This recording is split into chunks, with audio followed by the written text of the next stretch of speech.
കാണൂ പരസ്യരഹിതമായ ഏറ്റവും പുതിയ എപ്പിസോഡുകൾ. പരസ്പരം പ്രണയിക്കുന്ന ഒരു ആണിനെയും പെണ്ണിനെയും ഒരു റൂമിൽ ഉറങ്ങാൻ അനുവദിക്കാന്ന് പറഞ്ഞ അത് വെടിമരുന്നിനടുത്ത് തീപ്പെട്ടിക്കൊള്ളി ഉരച്ചു വെക്കുന്നത് പോലെ. നിങ്ങൾ രണ്ടാളും ഒരു റൂമിൽ ഉറങ്ങുമ്പോഴേ ആ ആദിയിൽ തന്നെയാ ഞാൻ ഇവിടെ കഴിഞ്ഞു പോന്നിരുന്നത്. നിനക്കറിയോ, നിങ്ങൾ രണ്ടാളും ആ റൂമിൽ കിടക്കുമ്പോ ഒരു നിമിഷം പോലും ഈ റൂമിൽ സമാധാനത്തോടെ ഉറങ്ങിയിട്ടില്ല ഞാൻ. എടി, ഞങ്ങളെ പറ്റി ഇത്ര ആദ്യം എടുക്കാൻ നീ ആരാ?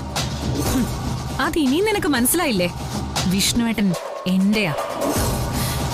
എടി, നിനക്ക് നാണമില്ലേ?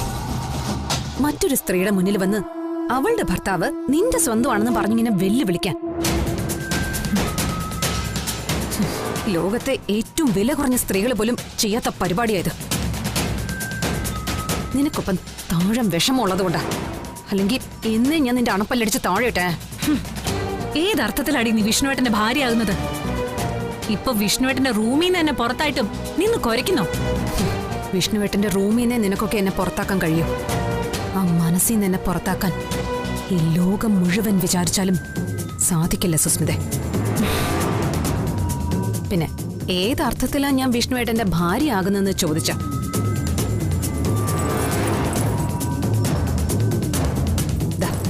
ഇത് തന്നെ അതിനുള്ള തെളിവ്. യെസ്, നീ ഇത് പൊക്കിക്കാട്ടാൻ പോകുന്ന നിമിഷത്തിന് വേണ്ടി വെയിറ്റ് ചെയ്യായിരുന്നു ഞാൻ. ഒന്ന് പറഞ്ഞ് രണ്ടാമത്തേതിന് താലി ഉയർത്തി കാട്ടുക എന്നുള്ളത് നിന്നെ പോലുള്ള കുലസ്ത്രീകൾക്കുള്ള പതിവാ. ദാമ്പത്യ വിശുദ്ധിയും പരസ്പര വിശ്വാസവും സ്നേഹവും എല്ലാം ഇതിലാണല്ലോ കെട്ടി ഞാത്തിയിട്ടിരിക്കുന്നത്. പക്ഷേ നീ ഇതും പൊക്കി പിടിച്ചോണ്ട് ഒരു കോമാളി വേഷം കെട്ടി നിൽക്കുന്നത് കാണുമ്പോഴേ പൊട്ടിച്ചിരിക്കാനാ ശാലിനി എനിക്ക് തോന്നുന്നത്. ഒരു മഞ്ചാടിക്കുരുവിന്റെ മുഴുപ്പിൽ അടിച്ചു പരത്തിയ ഇത്തിരി സ്വർണം, അതൊരു പുരുഷൻ പെണ്ണിന്റെ കഴുത്തിൽ കെട്ടിയതുകൊണ്ടൊന്നും ഭാര്യയാവില്ല. അതിന് വേറെയും ചില കാര്യങ്ങളുണ്ട്. ഇപ്പോ നീയും ഞാനുമായിട്ടുള്ള ഒരേ ഒരു വ്യത്യാസം ഈ ഇത്തിരി പൊന്നു മാത്രമാ. നീ അത് വിഷ്ണുവേട്ടനെ കൊണ്ട് കഴുത്തിൽ കെട്ടിച്ചത് നിർബന്ധിച്ചിട്ടാ. എന്നെ ഭാര്യയായി സ്വീകരിക്കാൻ മനസ്സാ ഒരുങ്ങിയ ആളാ വിഷ്ണുവേട്ടൻ. ഒന്നല്ല, 2 വട്ടം. രണ്ടാമത്തേത് നീ വിഷ്ണുവേട്ടന്റെ ജീവിതത്തിലേക്ക് വന്നിട്ടാണെന്ന് കൂടി നീ ഓർക്കണം. ദാറ്റ് മീൻസ് ശാലിനി മാത്രമല്ല വിഷ്ണുവേട്ടന്റെ ജീവിതത്തിലെ പെണ്ണ്. ശാലിനിക്ക് പകരം മറ്റൊരാൾ വേണമെന്ന് വെച്ചാൽ അത് ഈ സുസ്മിതയായിരിക്കും. അതെ ശാലിനി, ഒരേ സമയം ഒരേ ലക്ഷ്യത്തിനു വേണ്ടി മത്സരിച്ചവരാ നമ്മൾ രണ്ടാളും. തലനാരിഴയുടെ വ്യത്യാസത്തിൽ നീ ട്രോഫി സ്വന്താക്കി. പക്ഷേ ആമയും മുയലും കഥയിലെ പോലെ നീ ഉറങ്ങിയപ്പോഴും ഞാൻ ആ മത്സരം അവസാനിപ്പിച്ചിട്ടുണ്ടായിരുന്നില്ല. സത്യത്തിൽ നിനക്ക് ഇപ്പോഴാ ശാലിനി ഉറക്കം തെളിഞ്ഞത്. ട്രോഫി നേടിയെന്ന് അഭിമാനിച്ച നീ ഇപ്പോ എനിക്കൊപ്പം വെയിറ്റിംഗ് റൂമിലാ. ഇനി നമ്മളിൽ ആരാ ജയിക്കുന്നതെന്ന്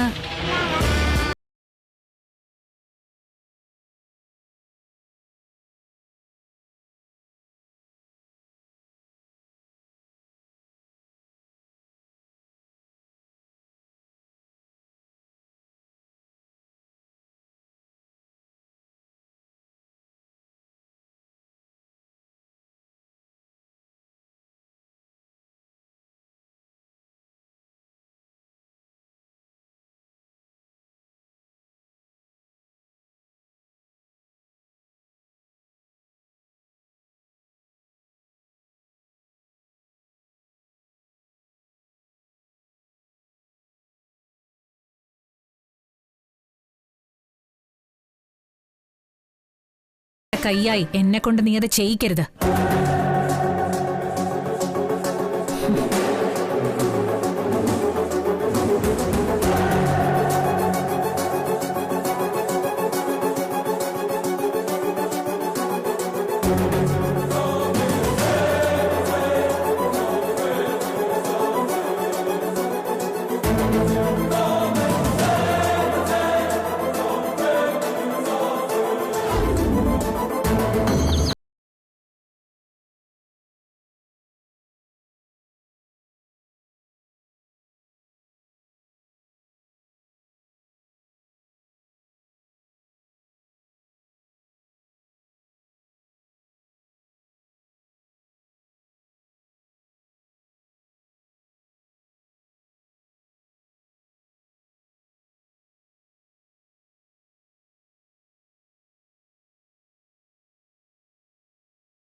ദേ ഇനി ഉച്ചയ്ക്ക് വന്നാ മതിയല്ലോ. ദേ അത് കണ്ടോ നീ? എത്ര നേരമായെന്നറിയോ ഈ ഇരിപ്പ് തുടങ്ങിയിട്ട്? നീ വാ.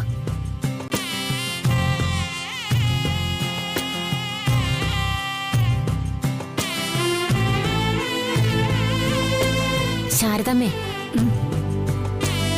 എന്തോന്നാ ഈ ആലോചിച്ച് കൂട്ടുന്നേ? കുറെ നേരം ആയല്ലോ ഈ ഇരിപ്പ് തുടങ്ങിയിട്ട്. ഏയ് ഒന്നുമില്ല, നിങ്ങൾ പോയിക്കോ, ഇനി വൈകുന്നേരം വന്നാ മതി. ഇങ്ങനെ സങ്കടപ്പെടല്ലേ ശാരദാമ്മേ. ശാലിനിമോളും ലക്ഷ്മിമോളും പോയിരിക്കുന്നത് അവരിനി ജീവിക്കാനുള്ള ഇടങ്ങളിലേക്കല്ലേ. ശാരിക അങ്ങനെ തന്നെയാ. അവര് സന്തോഷമായിരിക്കാൻ പ്രാർത്ഥിക്കുക ഇനി വേണ്ടത്, അല്ലാതെ ഇങ്ങനെ വിഷമിച്ചിരിക്കുവല്ല. അതെ, അതറിയാഞ്ഞിട്ടല്ല. എന്നാലും പെൺമക്കള് പിരിഞ്ഞു പോകുമ്പോ എല്ലാ അമ്മമാരുടെ ഉള്ളിലും ഉണ്ടാകും ഒരു പിടച്ചില്. കുറച്ചു നാളുകൂടി അവൾ എന്റെ കൂടെ വന്ന് നിന്നിരുന്നെങ്കിൽ എന്നൊരു കൊതി. നടക്കില്ലെന്നറിയാം, എന്നാലും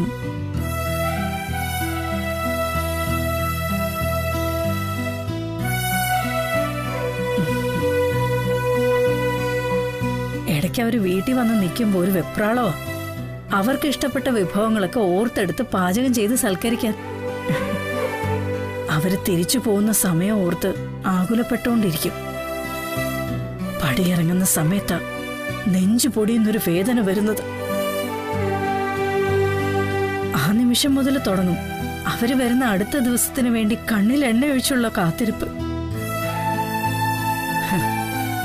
മൊത്തത്തിൽ ഇതാ ഏതൊരച്ഛന്റെയും അമ്മയുടെയും ജീവിതചക്രം എന്ന് പറയാം. ശ്യാമ ഇപ്പോഴും ഇവിടെ ഉണ്ടല്ലോ ശാരദാമ്മേ.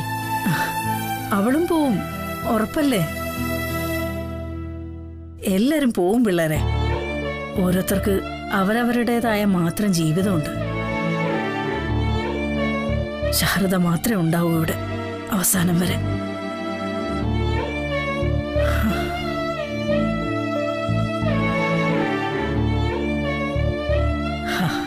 ഏതായാലും ഇപ്പൊ എനിക്കൊരാഗ്രഹമേ ഉള്ളൂ, എന്റെ മക്കളെയെല്ലാം അവരുടെ ഭർത്താക്കന്മാരോടൊപ്പം ഒന്നുകൂടി ഒന്നിച്ച് കാണണം, പഴയതുപോലെ സന്തോഷമായിട്ട്.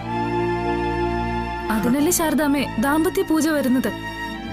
അതെ, അതിനാ ദാമ്പത്യ പൂജ.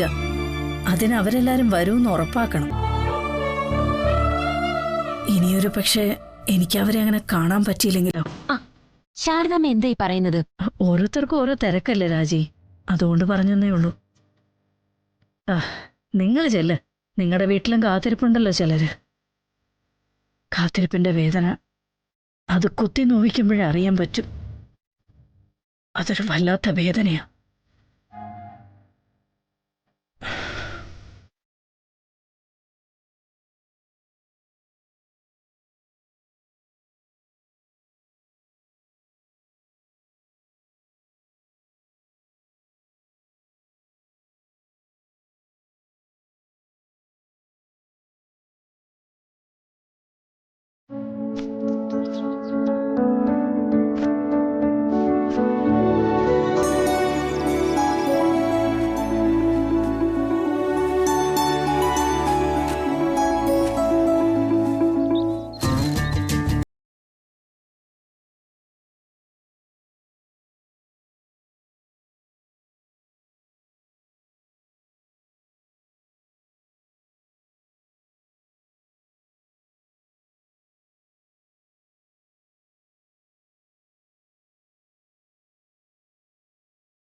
ഞാന്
എന്തോ വലിയ വിശേഷമുണ്ടെന്ന് തോന്നല്ലോ ഇയാളുടെ മുഖം കണ്ടിട്ട്. ദാമ്പത്യ പൂജയ്ക്ക് ചെല്ലാൻ പറഞ്ഞ് അമ്മ ക്ഷണിച്ചതാ. നമ്മുടെ പേരിലും പൂജ നടത്തുന്നുണ്ടത്രേ. ഞാൻ പറഞ്ഞതുപോലെ തന്നെ നടന്നല്ലോ. ദാമ്പത്യ പൂജ കഴിഞ്ഞ ഭാര്യ ഭർത്താക്കന്മാര് ഒരു റൂമിൽ ഉറങ്ങണമെന്നാണ്. അല്ല, അപ്പൊ ഇയാൾ എന്റെ എങ്ങനെ രക്ഷപ്പെടുമെന്ന് എനിക്കൊന്ന് അറിയണമല്ലോ. ഒന്ന് പോ സാറേ. അതെ, ഇതിനിടയിലും അമ്മാവനും അവസാന നിമിഷം എന്തെങ്കിലും ഉടക്കുണ്ടാക്കാൻ സാധ്യതയുണ്ട്. അതുകൊണ്ട് ആദ്യം ഇയാൾ പോയി പൂജയ്ക്ക് പോകാനുള്ള അവരുടെ സമ്മതപത്രം വാങ്ങിച്ചിട്ടോ. അത് നേരാണല്ലോ, എന്താ ചെയ്യാ? ഇയാള് പോയി ചോദിക്കടോ. ചോദിക്കാമല്ലേ? ചോദിക്ക്, ഒരു അത്യാവശ്യ കാര്യത്തിനല്ലേ. പോ സാറേ. നിന്ന് കിണുകാ ചെന്ന് ചോദിക്ക്.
കിട്ടിയ ഇതേതായാലും ഞാൻ കൃത്യമായിട്ട് നോക്കും. സ്വർണ്ണവില കൂടുന്തോറും എന്റെ മനസ്സ് ഉരുക കൃഷ്ണകുട്ടിച്ചേട്ടാ. നമുക്ക് കിട്ടേണ്ട എത്ര ലക്ഷമാ വെള്ളത്തിലായത്. വെള്ളത്തിലായിട്ടൊന്നുമില്ല വിജയ്, നമ്മളൊന്ന് മനസ്സ് വെച്ചാ. കൃഷ്ണകുട്ടിച്ചേട്ടൻ എന്ത് ഭ്രാന്ത ഈ പറയുന്നേ? ശാരിക രാജീവിന്റെ കൂടെ സ്വസ്ഥമായിട്ട് പൊറുതി തുടങ്ങി.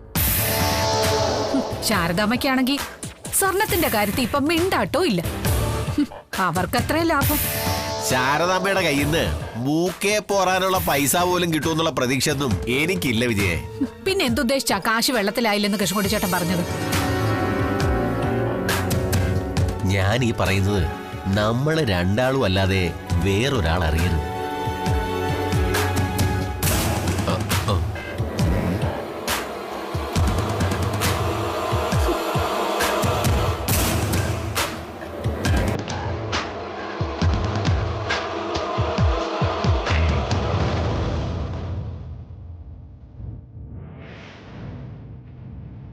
എന്താടി?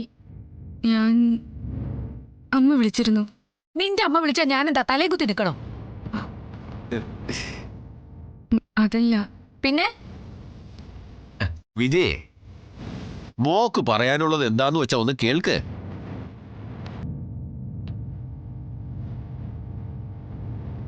മോള് പറ. നാളെ വീട്ടിലേക്കൊന്ന് ചെല്ലാൻ പറഞ്ഞു അമ്മ. അവിടെ എന്താ പൊഴിഞ്ഞു വെച്ചേക്കുന്നേ? വിജയ്, മോള് പറയട്ടെ. അവിടെ ദാമ്പത്യ പൂജ നടത്തുന്നുണ്ടെന്ന്. ആർക്ക്? എനിക്കും ശാലിനിക്കും ഒക്കെ ഒന്നിച്ച് ചെയ്യാനാ അമ്മ.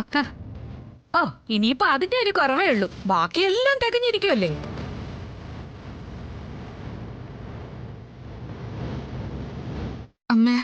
അമ്മയും കുമ്മയൊന്നുമില്ല. പൂജയ്ക്കും തേങ്ങാക്കൊലയ്ക്കൊന്നും നീ പോകുന്നുമില്ല. കടന്നു പോടി മുന്നിന്ന്. ദുർമുഖം കാണിച്ചോട്ട് വന്ന് നിൽക്കുന്നു.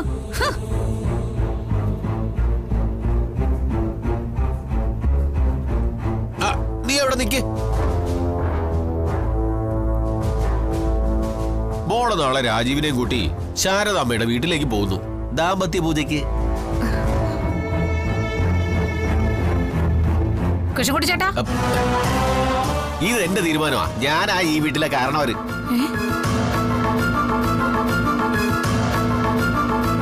എന്നാലും കൃഷ്ണകുട്ടി ചേട്ടാ, ഞാൻ പറയുന്നത് കേട്ടാ മതി വിജയലക്ഷ്മി.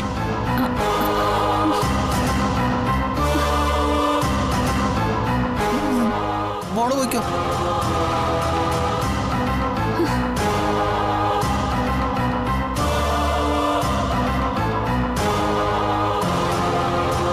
കൃഷ്ണൻകുട്ടി ചേട്ടാ, എന്നാലും ഇത് നീ ഒന്ന് അടങ്ങ് വിജയേ.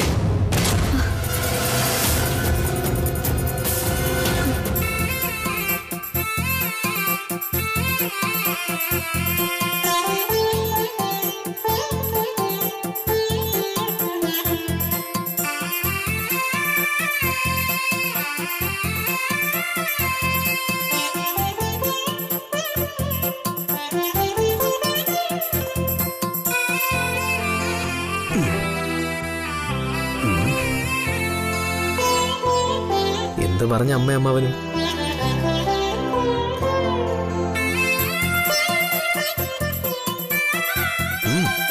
പറ.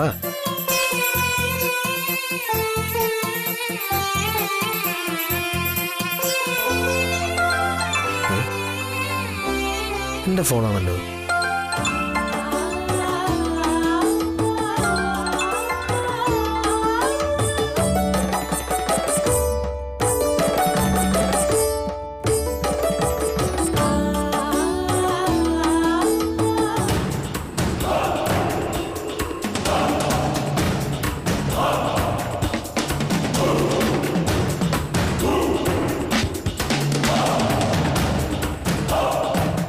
കൃഷ്ണൻകുട്ടി ചേട്ടൻ എന്ത് പണിയെ കാണിച്ചത്?